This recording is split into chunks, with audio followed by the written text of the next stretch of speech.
Redneck Biker. Welcome to the part 2 on Two-Wheeled Wednesday of my seat modification. So obviously I've got the seat off, and you can tell, well, not when you can tell, but when you look at the underside of the seat, the cover's attached with about 25,000 different staples.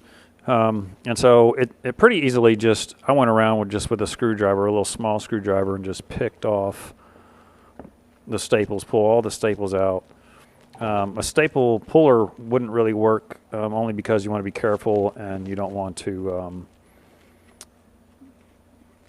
rip the fabric if you plan on reusing it, which is what I plan on doing. So underneath this, then the core of the seat was covered, this part here, with a piece of plastic. And then so what I did was I laid out the Knox armor about where I wanted it on the seat, and it molds really, really well.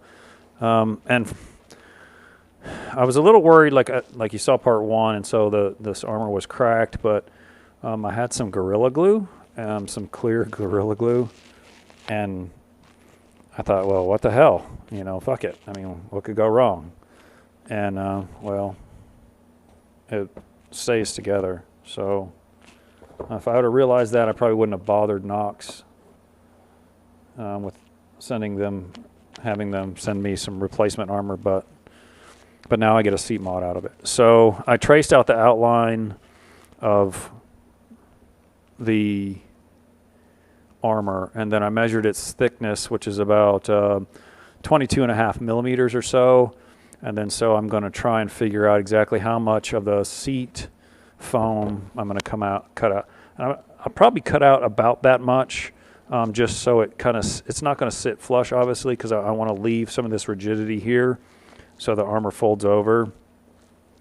And then when I put the seat cover back on, it should just hold everything in place. I might put maybe like a layer, since the Gorilla Glue worked so well, I'll probably put some Gorilla Glue down in it just to keep it from sliding around, because you don't want it sliding around while you're moving. So that's essentially what the cutout is going to be.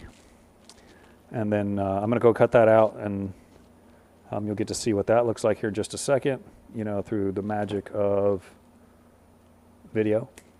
So there you have it. So here is the cutout. And so I kind of figured like what the depth of the armor was, and then how much to cut out of the seat. And it was kind of difficult to cut out. I just used a razor blade knife to kind of cut out and get to the depth that I wanted here, and then to the sides, and then just kind of shaved it out in the center. I tried using an X-Acto knife just for the length of the blade and be able to, kind of cut really kind of parallel. But it didn't work all that well, and so just a regular old safety razor blade worked, the single-edge razor blade, and I just kind of, the first one I kind of took a chunk out and then just shaved it out left and right, latitudinally or longitudinally, whichever you prefer. And then the armor just fits right down in there, just like that. And then it'll just get covered. So it sits above where it would have normally on the old seat, but this is going to be a lot better for my ass, which is very small. So here in a second, I will show you what it looks like covered. And so what will happen is I'll put the original cover back on, the original piece of plastic back on over both of these two, because the fabric is porous, and so with the plastic on there, this won't absorb any water, because you definitely want to make sure that no moisture gets to this part, because it will never dry probably and get all moldy and shit. So the plastic could go over this, and then the cover will go over that. So here in a second, through the magic of video. So there it is. It's all covered. No issues. It folded over really well, really nicely. With the black, I don't know how well you'll be able to see it. There's just a little ridge in the back, The staples went on really well. I just used a regular old staple gun, and so hopefully that is in focus. And just stapled all the way around, pulled it tight. I pulled it tight from front to back first, and put a couple staples just in the front, a couple staples just in the back, and then pulled it tight around the sides. And like, you really can't tell that it's in there. I haven't sat on it yet. I'm gonna do a little bit of riding tomorrow, and so that will be another kind of version of a two-wheeled Wednesday, of course. And so I think it really kind of worked out well. You know, I guess, you know, it was kind of, I just didn't want to throw that armor away.